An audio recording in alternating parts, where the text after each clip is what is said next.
मुझे है हुक्म अज़ां ला इलाहा इल्लल्लाहु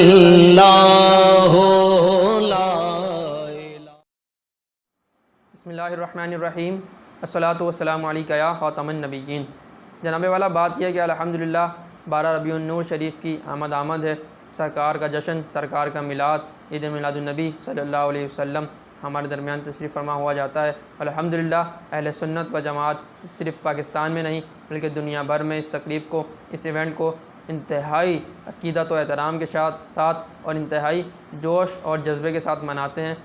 मैं इस वक्त मुखातिब हूँ अपने तमाम के तमाम मुसलमान भाइयों से, तमाम के तमाम अहले सुन्नत व जमात से और नौजवानों से बिलखुसूस कि 12 रबीउन नूर शरीफ की कितनी अहमियत है। 12 रबीउन नूर शरीफ का जो महीना है वो हमारे लिए कितना इंपॉर्टेंट है, कितना ज़रूरी है, और ये जो इवेंट है ये हमारे लिए कितना ज़्यादा अहमियत का हामिल है। उमूमन अब रवैया ये बनता जा रहा है। अल्हम्दुलिल्लाह जश्न तो पहले से बढ़कर ही होता है, लेकिन रवैया कुछ, क्योंकि नौजवान नस्ल है, सोशल मीडिया का दौर है, लोग 10 तरफ लोगों के जहन होते हैं, तो कुछ जहन मुंतशिर होते जा रहे हैं। लिहाजा ज़रूरी है कि 12 रबीउन नूर शरीफ की अहमियत को नौजवानों के जहनों में उजागर किया जाए। गुज़िश्ता दिनों एक इजलास हज़रत अल्लामा डॉक्टर सैयद अब्दुल वहाब अकरम कादरी साहब के ज़ेर सदारत जमात अहले सुन्नत पाकिस्तान कराची के ज़ेर एहतमाम हमने मुनक्किद किया। वहाँ पर क़िबला डॉक्टर साहब ने, क्योंकि वो जमात अहले सुन्नत पाकिस्तान कराची के नाज़िम आला हैं, उन्होंने एक वाक़या बयान किया। उस वाक़े के ज़रिए मैं आपको बताऊँ और अर्ज़ करूँ कि ये जो इवेंट है 12 रबीउल अव्वल शरीफ का, ये कितना ज़्यादा अहम है। तो क़िबला सैयद साहब ने इरशाद फरमाया, क्योंकि आप एक अरसा दराज से जमात अहले सुन्नत की खिदमत कर रहे हैं और क़िबला शाह साहब रहमतुल्लाह ताला अलैह, यानी कि हज़रत अल्लामा सैयद शाह तुराबुल हक़ कादरी रहमतुल्लाह ताला अलैह, आप उनके मुरीद भी हैं और उनके साथ आपने वक्त गुजारा है। तो क़िबला सैयद अब्दुल वहाब अकरम कादरी साहब ने इरशाद फरमाया अपने ख़िताब में, अपनी गुफ्तगू में, अब मैं हज़रत के अल्फाज आपको सुना रहा हूँ। हज़रत ने फरमाया कि हम एक मरतबा गवर्नर हाउस में एक मीटिंग में शिरकत के लिए क़िबला शाह साहब के साथ मैं हाज़िर था, और वहाँ तमाम मकातिब फ़िक्र के लोग और तमाम सियासी जमातों के लोग भी और मज़हबी जमातों के लोग भी मौजूद थे। अभी गवर्नर नहीं आया था, इससे पहले कुछ लोग वहाँ मौजूद थे, और अहले तशय्युं के एक बड़े आलिम दीन, एक बहुत बड़ा नाम, और उस वक्त के वो गालिबन MQM के सेनेटर भी थे, तो वो वहाँ मौजूद थे। तो क़िबला शाह साहब का ये अंदाज़ था, यानी सैयद शाह तुराबुल हक़ कादरी साहब रहमतुल्लाह ताला अलैह, उनका ये अंदाज़ था कि वो कोई भी बात जब करते थे तो उनके जुमले बड़े अहम, बड़े कीमती हुआ करते थे, कोई भी बात बड़ी सोच समझ कर किया करते थे।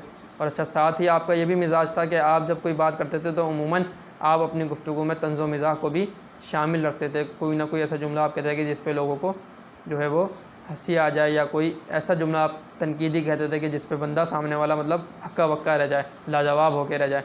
आपके जुमलों, आपके बारे में ये बात मशहूर है, जिन लोगों की आपसे मुलाकात रही है वो इस बात को जानते हैं। तो वो जो आलिम दीन बैठे थे शियों के, तो अभी गवर्नर नहीं आए थे, तो शाह साहब ने बजस्ता उनसे ये इरशाद फरमाया कि मौलाना एक बात बताइए कि अगर इस्लाम में वाक़या करबला ना होता तो आप लोग खाते कहाँ से? उन्होंने अहले तशय्युं के उस आलिम दीन से ये सवाल किया शाह साहब ने। तो ये बड़ा एक अचानक से उसके ऊपर जो है वो बात थी। ज़ाहिर है कोई भी शख्स इस चीज़ की तवक्को नहीं कर सकता था। शाह साहब ने कहा भाई अगर इस्लाम में वाक़या करबला ना होता, ज़ाहिर है इस्लाम ही का हिस्सा है वाक़या करबला, इस्लाम ज़िंदा होता है हर करबला के बाद, तो ज़िंदा तो इस्लाम ही होता है ना, तो हिस्सा है इस्लाम का। अगर बिलफ़र्ज़ वाक़या करबला ना होता, शाह साहब ने पूछा फिर आप खाते कहाँ से? अब वो बंदा अचानक से ज़ाहिर है क्या जवाब देता, लाजवाब रह गया, लेकिन उसने अपने तई एक बहुत बड़ा तीर मारा, उसने एक जवाब दिया, और उसने शाह साहब से ये कहा कि भाई शाह साहब आप ये बताएं कि अगर इस्लाम में 12 रबीउल अव्वल शरीफ नहीं होती तो आप लोग कहाँ से खाते? अच्छा, बहरहाल अगर उसका ये जवाब यहीं तक रुक जाती गुफ्तगू, तो बात ये उसकी ज़रा पावरफुल हो जाती है और ऊपर हो जाती। लेकिन शाह साहब तो फिर शाह साहब हैं, अल्लाह ने उन पर बड़ा करम किया था, बड़े माशाल्लाह हज़रत अली करमल्लाहु तआला वजहुल करीम की वो औलाद हैं, क्या ही शान है उनकी। शाह साहब ने फरमाया कि भाई बात यह है कि अगर 12 रबीउल अव्वल शरीफ नहीं होती तो फिर इस्लाम ही नहीं होता। तो बहुत बड़ा जुमला था शाह साहब का। अब 12 रबीउल अव्वल शरीफ नहीं होती तो इस्लाम ही नहीं होता। क्यों? इसलिए कि 12 रबीउल अव्वल शरीफ को सरकार अलैहिस्सलातु वस्सलाम की विलादत है तो फिर इस्लाम है ना, हुजूर हैं तो इस्लाम है, हुजूर हैं तो दीन है। अल्लामा इकबाल ने क्या कहा था, मग़ज़ क़ुरआन रूह ईमा जाने दी हस्ब हुब्बे रहमतल लिल आलमीन। कुरान का मग़ज़, ईमान की रूह, तमाम की तमाम चीज़ें क्या हैं सिवाय हुज़ूर अलैहिस्सलातु वस्सलाम की मोहब्बत के कुछ भी नहीं है। तो शाह साहब ने इरशाद फरमाया कि भाई 12 रबीउल अव्वल शरीफ नहीं होती तो ना ही इस्लाम होता, ना ही वाक़या करबला होता, ना ही दीगर चीज़ें होती। तो हमारा ये सवाल करना तो बहरहाल बनता है कि यार अगर वाक़या करबला ना होता तो आप लोग कहाँ से खाते। लेकिन आपका ये सवाल हरगिज़ दुरुस्त नहीं हो सकता कि अगर 12 रबीउल अव्वल नहीं होती तो आप कहाँ से खाते। तो 12 रबीउल अव्वल नहीं होती तो भाई ईमान इस्लाम ही नहीं होता, ईमान ही नहीं होता, ना हम होते, क्योंकि सरकार हैं तो कायनात है ना। लौला का लमा खलक़तुल अफ़लाक का वल अर्दीन, कि हुजूर हैं, हुजूर के वसीले से, हुजूर जो मकसूद कायनात हैं, हुजूर के लिए ही ये कायनात बनाई गई है। अगर हुजूर की विलादत मकसूद ना होती तो ये कायनात बनाई ही नहीं जाती।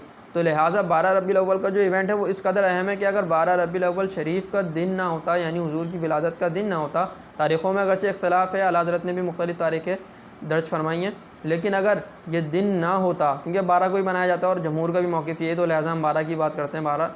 तो अगर ये दिन ना होता तो कुछ होता ही नहीं, इस्लाम भी नहीं होता, ईमान भी नहीं होता, हम भी नहीं होते, ये दुनिया भी नहीं होती। लौला का लमा खलक़तुल अफ़लाक वल अर्दीन का माना ये ना कि ना हम आसमानों को पैदा करते ना ज़मीनों को पैदा करते।